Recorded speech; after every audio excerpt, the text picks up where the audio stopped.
Hello, this is Professor Michael Lipey, and I'm going to be presenting a lecture narration, the third that I've presented regarding social influence.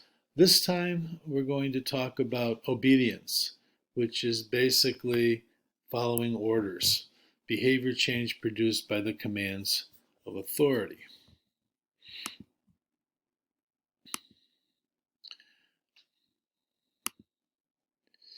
So, any discussion of obedience basically includes Stanley Milgram's famous research done back in the 1960s, okay, which basically was profoundly important and influential and revealed some unpleasant realities about human nature in terms of our propensity to follow orders, if you will, okay, to basically obey authority. Okay, so let's start off by watching a video um, that basically shows some clips of Milgram's original studies. Okay, so let's start with that, and then we'll talk about it.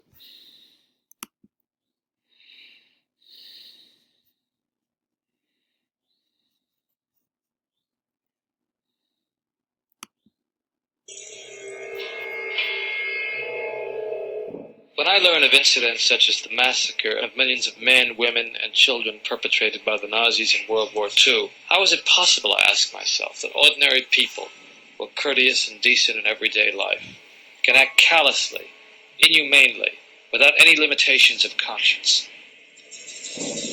Now, there are some studies in my discipline, social psychology, that seem to provide a clue to this question.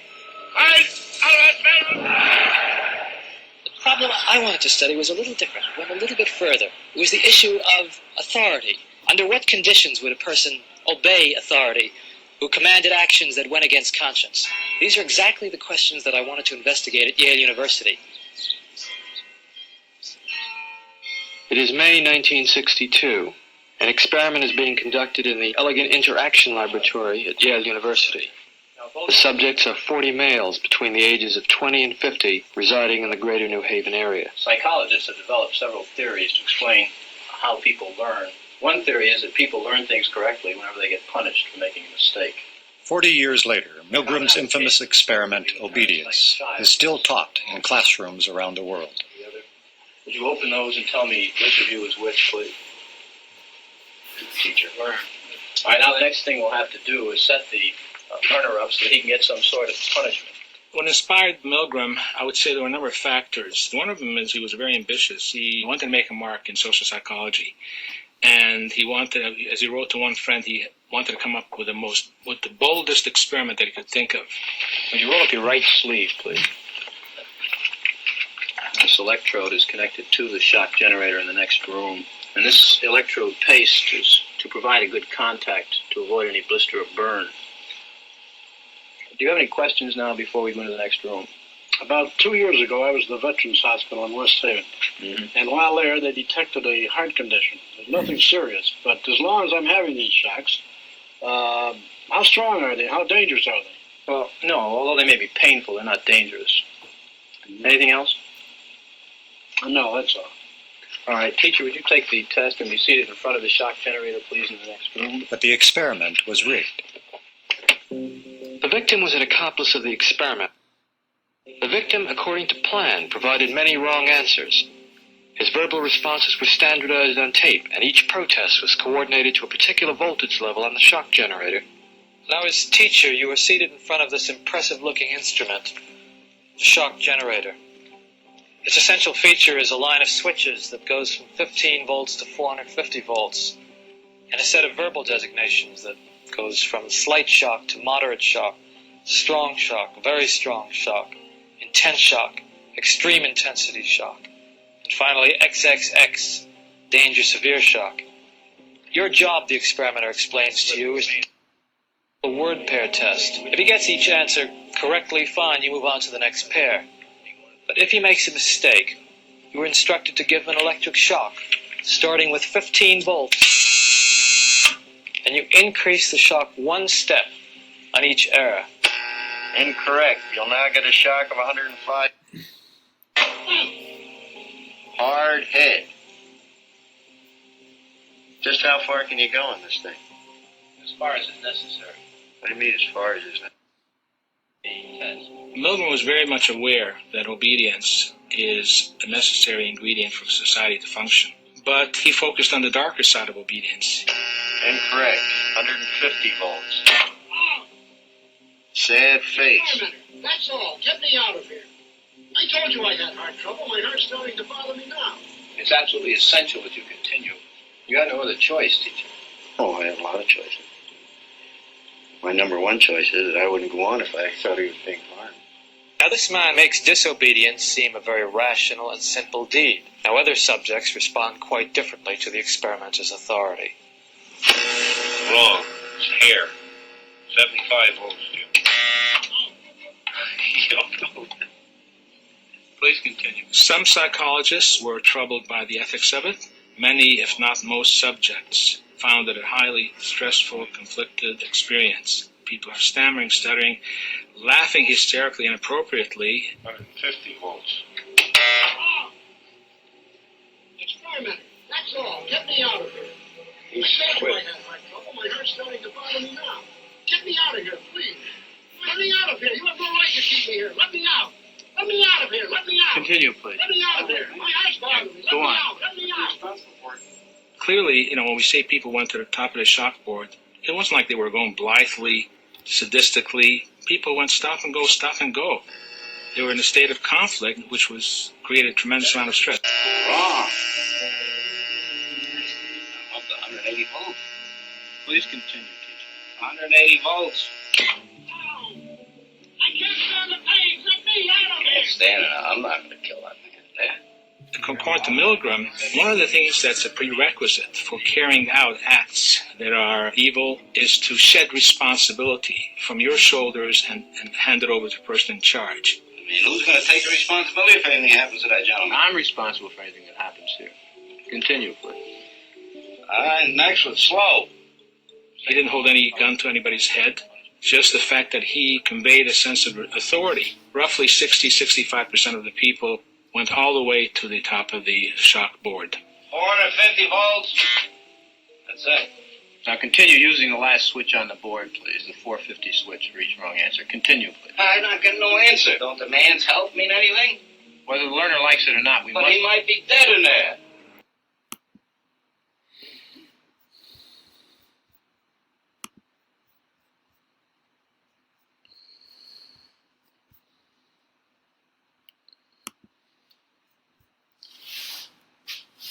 So there's, in a nutshell, the Milgram study, okay, one of the studies that he conducted, and the punchline at the end that Thomas Blass gives, the social psychologist who was one of the narrators, 2/3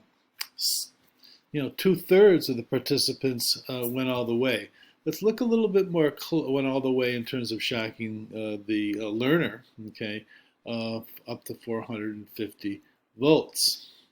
So if we look at what's going on in this study, so here's the learner's protests on the Milgram experiment. So again, they draw straws. One's going to be the teacher, one's going to be the learner. It's rigged so that the learner is actually an accomplice of the experimenter and never really receives any shocks, but is making responses via tape in the other room in response to the shocks being delivered by the teacher. Okay, again, the teacher's instructions are to read a list of words. Okay. The person has to respond in terms of, and then test on that, and is supposed to respond in terms of, which is the right associated word. Whenever they make an incorrect response, you get a shock, and the learner, and it progresses 15 volts, all the way up to 450. Okay, so in the course of the experiment, okay, what we're hearing, okay, what the teacher's hearing, okay, is these kinds of protests. Okay, I remember the guy said, "Oh, he made a sound," and so at 75 volts, he starts, uttering "ugh." Later, he's at 150. He's begging to get out. Okay, heart's bothering me. Okay, and so on and so forth. By the time we get to as things move forward, we get responses to the apparent shock of screaming, "Get me out of here," so on. So the victim, the learner, okay, is really suffering here.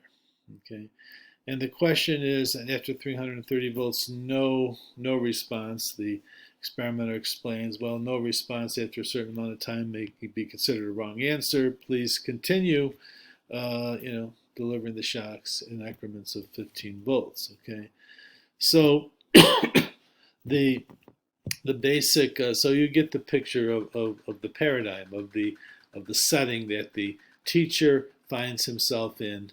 Okay, given the instructions that he has. Okay. To teach the learner these word lists, these word associations, through punishment, progressively more painful punishment in terms of electric shocks. So now, of course, the participants, the teachers, protested. Okay. They didn't do this blindly and blithely, as Blass points out. Okay, so when they questioned, the experimenter would respond, "Well, please continue. The experiment requires that you continue. It's absolutely essential that you continue. You have no other choice. You must go on," and so on. And one of the important ones, which I don't have listed here, is that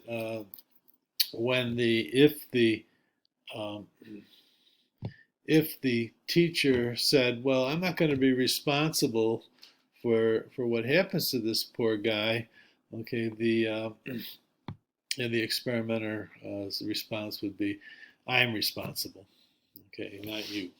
Okay. All right. So this is the baseline results. This is the original experiment. He ran many participants over numerous experiments, but the original one, which was replicated, looked at, if we look at when a particular participant said, "Hey, I'm not going any further. I'm not going to deliver any more shocks." When did that stop? When did the participant, at what point did participants stop?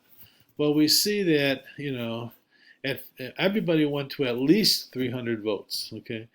And they 12.5%, 5 of them out of the participants stopped at 300, but 26, okay, 65% of the participants basically went all the way to 450 volts and beyond, okay, because at 450 volts, as you saw in the video, the participant, the participant / teacher said, "Well, okay, I'm done." But the experimenter said, "No, you must continue. Ask the next question and continue at 450 volts, okay, for incorrect answers." And in this case, there were no answers being given, okay. And basically 2/3 of the people, okay, 2/3 of the teachers, okay, went all the way and beyond 450 until the experimenter says, "Okay, we can stop," which was after three shocks at 450 volts. So that's pretty shocking, okay? This defied anybody's expectations, including Milgram's, okay? In fact, Milgram went and surveyed psychiatrists, other kinds of professionals, experts in human nature and human behavior, and basically, how many people do you think would do this? Okay, deliver these shocks because the experimenter ordered them to. Okay, and the kind of response you got, well, maybe 2%, maybe 5%. It would only be the the sadists among us. It would only be people who were kind of oriented to be overly obedient and sort of kind of, could tolerate this kind of thing. And maybe a couple of them would have enjoyed it. Okay? But it would only be a very small percentage of people. When regular people are asked these kinds of questions, they basically, the question, how far would you go? Nobody says they'd go all the way. Okay?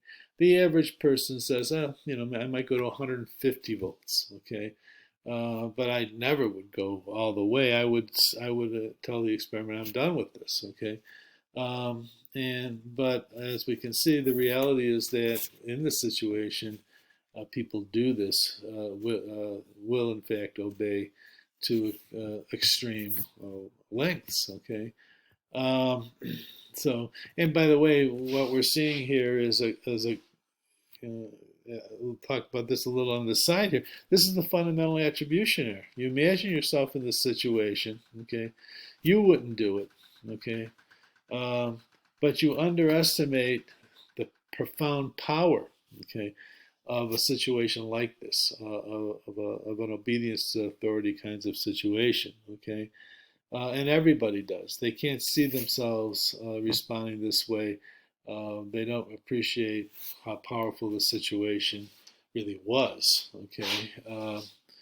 So we have the fundamental attribution here, and then you have, when you do see this kind of response in advance, people are going to say, well, it's only going to be this type of people, this sadistic kind of, maybe violent, maybe, kind of non-empathetic kind of people. Okay, so it's saying that the people who would do this, you make a dispositional attribution. Okay, it's something about the person. When in fact, as we'll see in subsequent little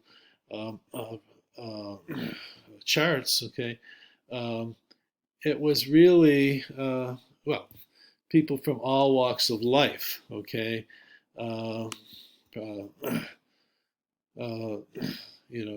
tested by Milgram. Students, business people, lawyers, okay, nurses, college professors, okay, construction workers, all walks of life. Oh, in the end, he studied about 1,000 different participants coming from all walks of life. Okay, so we're not talking about sort of abnormal people. Okay, and you should note that the obedient participant, which was the highly obedient, the most obedient, okay, even the less obedient, okay, who didn't go all the way to 450, they were really freaked out by this. They weren't doing this nonchalantly. They were stressed. They were anxious. There was all kinds of evidence of anxiety, and some of them sort of cried. Others engaged in nervous laughter. They continuously questioned, why am I doing this?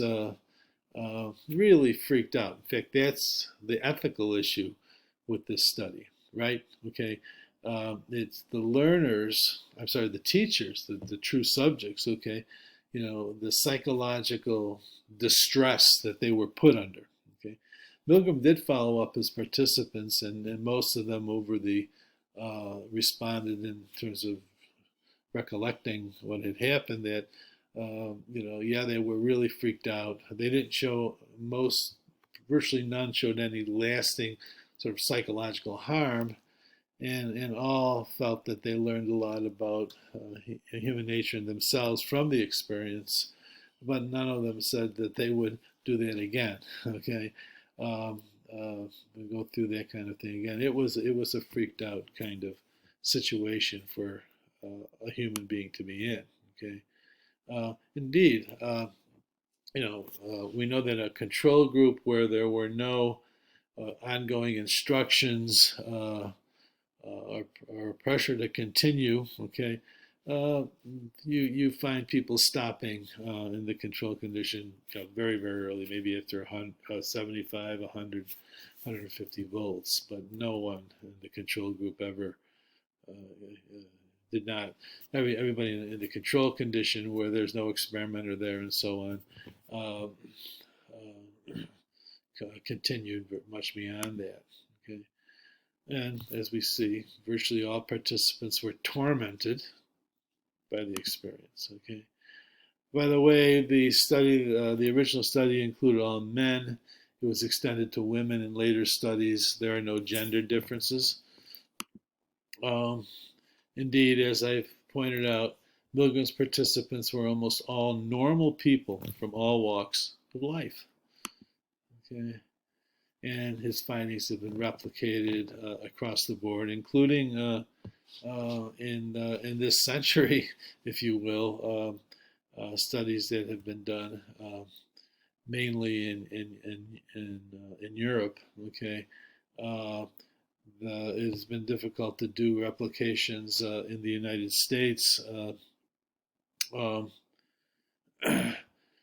Because of ethical concerns, it's hard to get this kind of study through a human relations review board. Human subjects review board. This research basically is tough to get permission to do, given the ethical constraints. Although there have been a couple of studies in the States in recent years where it was allowed, just to mainly to learn more about what's going on and to see if we're getting similar kinds of results, and the results replicate. Now there are some individual differences I should note. Again, people were normal, and 2/3 of the people obey, okay, all the way. But some people are more obedient than others, okay. And so what was discovered in some of the studies is that people who have what's known as an authoritarian personality, very rigid, very deferent to authority, very dogmatic, very sexually repressed, ethnocentric. People are intolerant of dissent, people who have kind of a punitive view of the world and how things get done and should get done. People who are so-called high authoritarians are somewhat more likely to actually show the worst effects observed in the Milgram research. Okay, but nevertheless, okay, for the most part, even non-authoritarians, the typical human being, obeys. Okay. The thing with authoritarians is that they're submissive toward figures of authority, but they tend to be aggressive toward subordinates. Okay, so we see, that plays out and maps onto the kind of the Milgram situation, right? Okay, so let's look at across the studies the factors that influence obedience. Okay, so there's the control condition I talked about in a previous slide. Okay, if we look at the actual experiments, okay, we see that there's no gender differences. Okay, the average full obedience rate, okay, is the same, okay, for males and females. Okay. Now, people have you could talk about, well, look at the authority, prestige trappings of Yale University. Okay, so people are going to be more obedient to an experimenter, psychologist in that kind of setting. So Milgram, to kind of get a grip on that, he actually then rented out office space in a rundown section of downtown Bridgeport, and conducted the studies under the guise of a research organization known as Research Associates Incorporated. Okay, so now we don't have the trappings of Yale. Are we going to get obedience in that a lot of obedience? Well, conducting the study in downtown Bridgeport in a rundown area in an office building did as compared to Yale, okay, did indeed reduce obedience, as you can see, the average of, but it's still pretty high, okay, close to 50% full obedience, full destructive, okay, painful obedience, okay, pain-inducing obedience, okay. If you put an ordinary person in charge, not the experimenter, okay, of the study, that reducing the authority of the person issuing the orders, okay, that reduced obedience rather dramatically, okay. Put the experimenter in a remote location at some distance, okay, this is important, okay. So he's delivering the instructions through a monitor, okay, and is not, an intercom is not in that location. Well, without the close physical presence of the authority figure, we see obedience decline. Still 20%, still surprising, but much lower than when we have the full Monty of authority, okay, and the immediate presence of the authority figure, okay.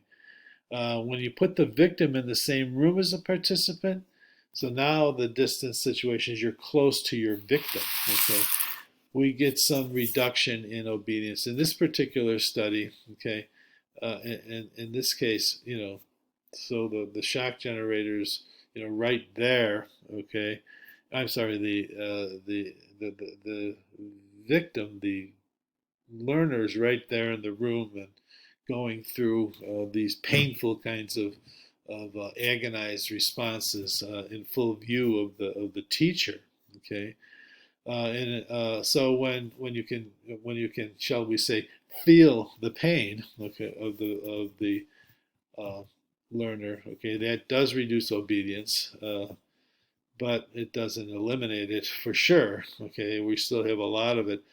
If the participant is required to touch the victim, so in this case, the shock is delivered. So supposedly, the learner's hand is strapped, okay, above a shock plate, and it's the teacher is required to push down the learner's hand, okay, onto the shock plate when they make some mistake, okay, and the voltage is supposedly increasing on that shock plate with every flick of with every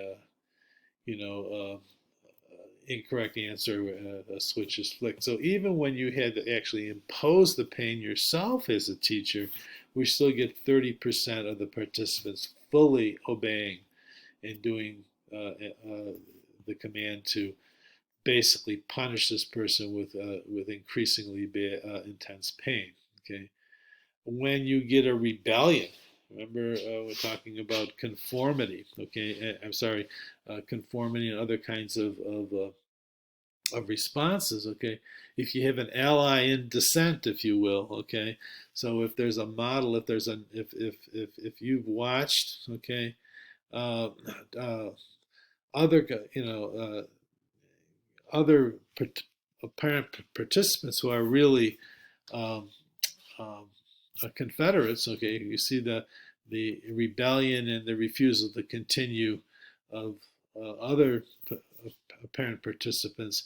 That makes the actual participant, the actual teacher, much less likely to obey. Okay, you get it down to 10%.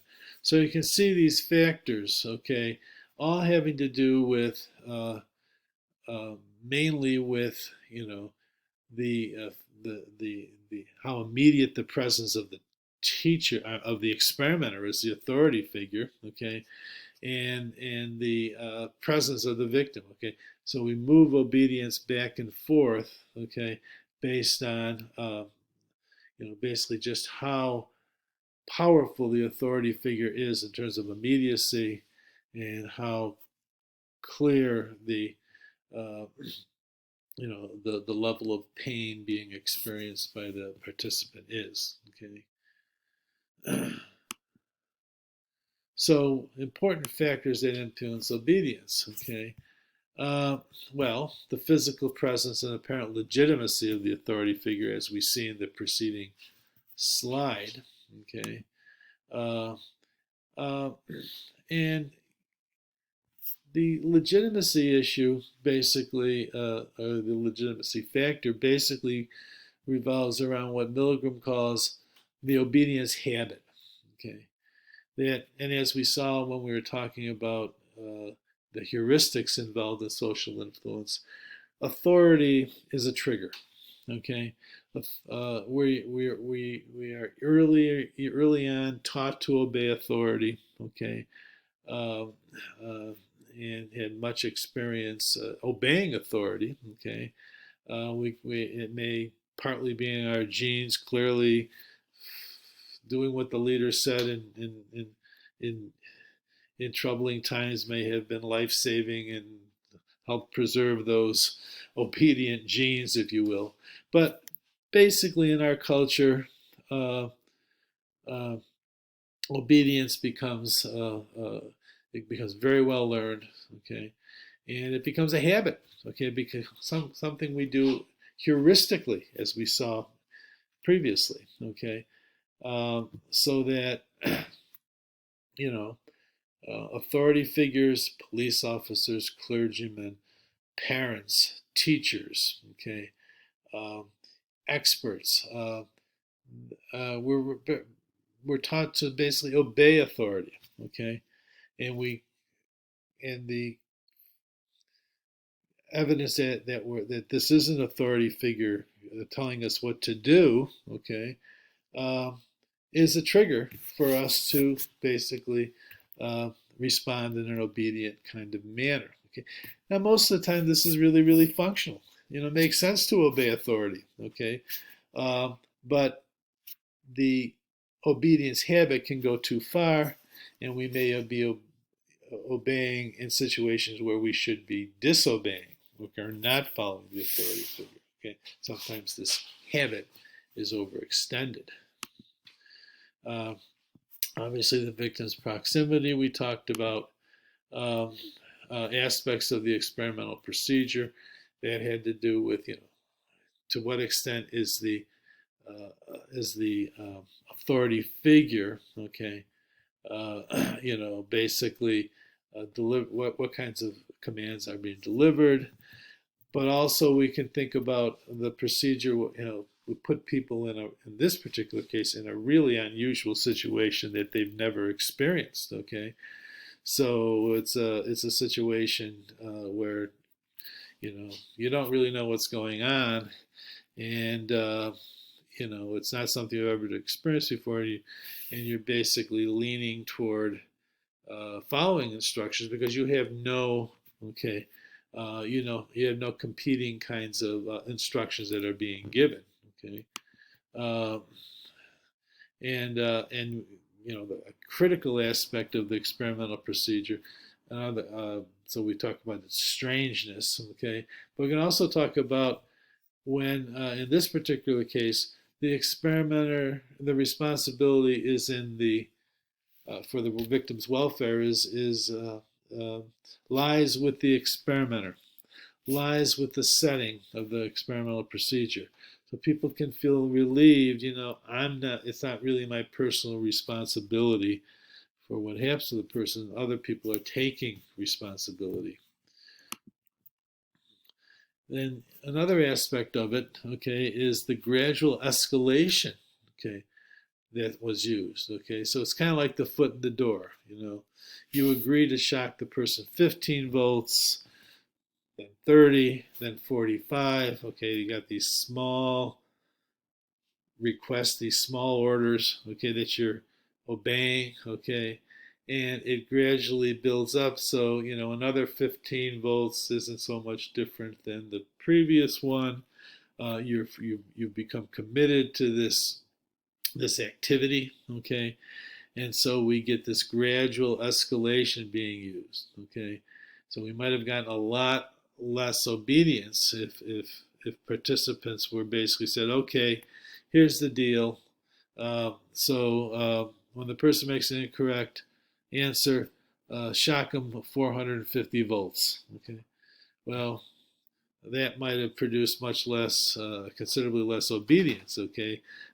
Because 450 volts, now, holy cow, you want me to deliver a shock? I don't think so, okay? But as you're escalating from, up in this gradual step-like fashion, we get a foot in the door kind of effect of commitment, contrast, and factors like that, okay? And then there was the extreme stress and arousal, okay? So, as you saw, okay, and as we were told in the video, and as I'm telling you, okay, and as Milgram reported, participants were really freaked out, okay? They suffered extreme stress. They became physiologically aroused. And when we're physiologically aroused, okay, and stressed out, okay, we're not basically thinking all that clearly. Okay, so the tendency is to basically be more influenced by situational factors that you're already riveted on. Okay, and not be thinking through what's going on. Okay, and what perhaps alternative paths. Okay, you've been given a path through this session, if you will. Okay, it's difficult to think of alternative paths through that, ways out, if you will. Okay, so the stress is relevant here. Okay, and then we have normative and informational influence factors. Okay, all of these basically pertain to that, but if we look more specifically, so the normative factor, remember, going along so as to avoid social rejection, to gain social approval. So you got this authority figure, okay, experimenter basically telling you what to do, okay. He's in charge. He knows the situation. So am I going to look like a fool if I say, no, I'm not going to do what you say? Okay, you risk it, and this could be at an unconscious level, the disapproval, okay, of the authority figure. Okay, so we got normative influence, informational influence. Well, as I said, it's an extremely strange situation. Okay, we've never experienced before. You don't have much information about it. Who's got the information? Okay, the authority figure, the experimenter. Okay, so you're going to be influenced by the authority figure because you need information. Okay, and he has it. So you follow his instructions in the absence of having other kinds of information about what can be done or what. You don't have other information other than the fact that he's saying no, it's not dangerous. Okay, the learner's going to live. Okay, and it's my responsibility. Well, that's information you didn't have. That's information you need, and that's going to be provided by the authority figure who you are being asked to obey. Okay. So you can see, just if we step back at the Milgram study, we can see all of the powerful factors that went into this kind of really unfortunate human response. So that's basically Milgram in a nutshell. And let me finish off, okay, this narration by basically pointing out that so this is an extreme example of how far, okay, we can go in terms of obedience, okay, And you can liken it to lots and lots of situations that similarly involve destructive obedience, okay, obeying orders, okay, in the everyday world, okay. Think about, uh, the soldiers who are ordered to go in to a village and kill innocent people, okay, regular civilians. Think about what's going on in the moment we're presenting this in Ukraine, okay. So obeying, none of these soldiers who might want to do this, okay, might want to harm people, they're just following orders, okay. There are situations that are, they just doesn't excuse it, okay, but, it's obedience to authority, okay, and in this case, it's perceived as legitimate authority, okay. In other situations where you may be asked to, an individual may be asked to do something that's they wouldn't otherwise do, okay, and does it anyways. I mean, there's examples of, for example, back in the during the Iraq War, okay, one of the big scandals, if you will, that occurred was there was a prison camp, Abu Ghraib, okay, that American soldiers were accused of, basically violating the human rights in very, very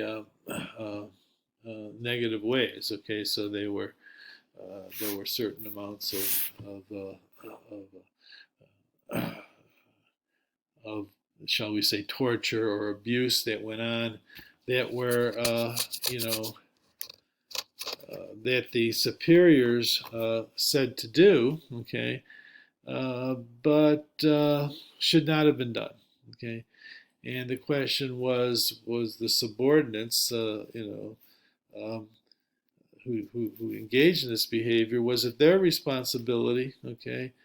Didn't they have the responsibility of standing up to say, no, that's not in the job description, okay? So under certain circumstances, you have to stand up, and these people didn't, and that's why it became a scandal.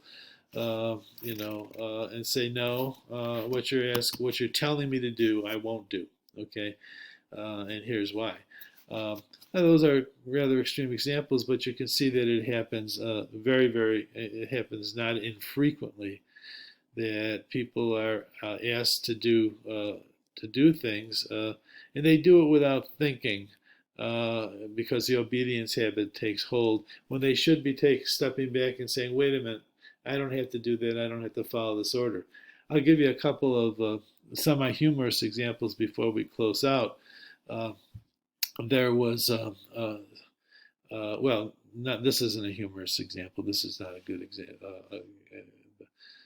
The humorous example comes later. But so there was a study done to look at the extent to which nurses, okay, obey orders from a doctor, high authority figure, and in which people are sort of trained to do so, you follow doctor's orders. Okay, actually nowadays there are courses to kind of avoid the blind obedience that occurs. So what what the study involved was calling nurses stations in a hospital, okay, and instructing. This is Dr. So-and-so, okay, who identifies himself.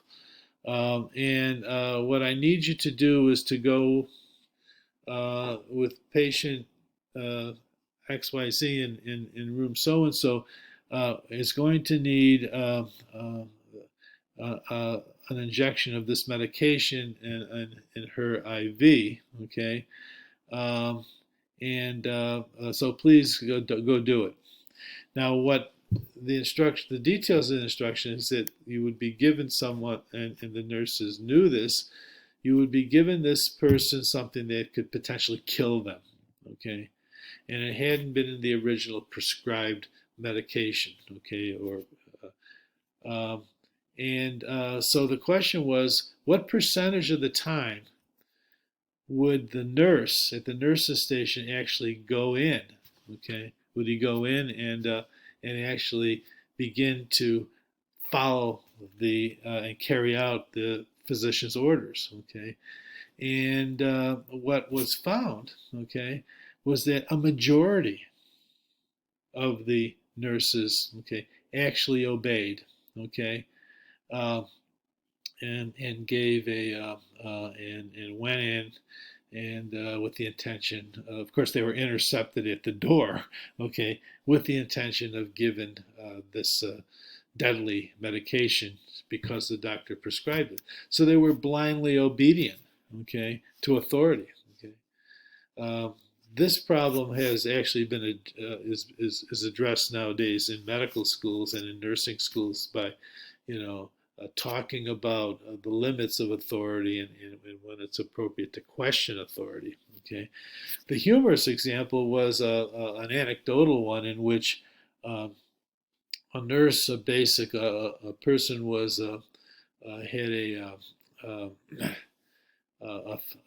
was ill and in the hospital with a flu type pneumonia type situation. It involved ear infections and things like that, and a doctor's instruction was scribbled to, you need to inject this medication, and it abbreviated RT EAR, okay, which was, I'm sorry, the R period EAR, into the right ear, okay, because it was medication for the ear pain, okay. The nurse went and did the injection in the person's anus, okay, because had read it as inject in rear, okay. That's a humorous example, but that's, again, okay, that's how the nurse read it, and basically went and followed what the nurse thought was the instruction, okay, was the order, okay. So the tendency to sort of blindly and without enough reservation obey is also there as well. We need to learn when is it appropriate and when should I resist authority, okay? When should I disobey, okay? So obedience, that's a very big part of social influence. It's a very functional, useful, but because of the obedience habit, we can see that sometimes that's a very destructive kind of thing. Okay, so learn from this, and we will see you next time.